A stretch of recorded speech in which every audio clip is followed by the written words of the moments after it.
আন্তরিকভাবে সহযোগিতা করেন। আমি আশা করব ভবিষ্যতে যেভাবে ছাত্রছাত্রীদের লেখাপড়ার মান উন্নয়ন করা যায়, ভালো রেজাল্ট তৈরি করা যায়, আপনারা সবাই সম্মিলিতভাবে চেষ্টা করে ভালো ফলাফল অর্জন করার প্রতিজ্ঞা আপনারা করবেন। আশা করি আসলাম স্যার আপনাদেরকে সমস্ত সুযোগ সুবিধা দেবে। আমি ছাত্রছাত্রী, অভিভাবক এবং সমস্ত শিক্ষক শিক্ষকদেরকে আবারও সালাম জানিয়ে শেষ করছি। আসসালামু আলাইকুম ওয়া রাহমাতুল্লাহি ওয়া বারাকাতুহু।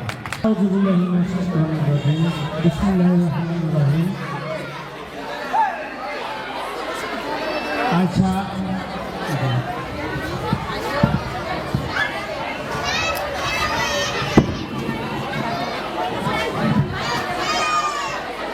আশাফি ক্যাডেট অ্যান্ড হাই স্কুল কর্তৃক আয়োজিত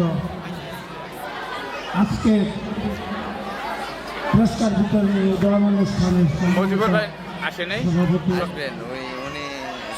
আজকের এই অনুষ্ঠানে উপস্থিত ছিলেন 7, 8, 9 ওয়ার্ডের মহিলা সদস্য মমতাজ বেগম, আরও উপস্থিত আছেন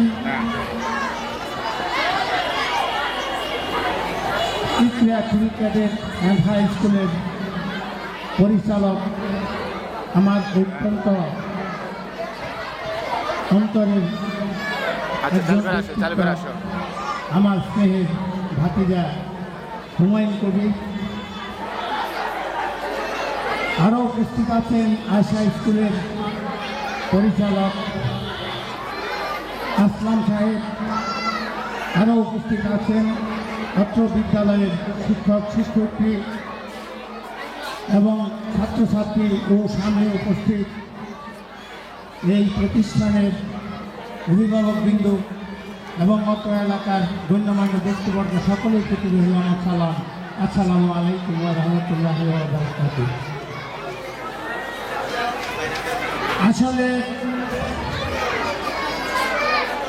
কি বলবো, এই স্কুলটি আমাদের একটি আত্মার একটি অংশ। তার মানে এই স্কুল থেকে আমাদের ভয় পরাজয়ের একটা লক্ষ্য।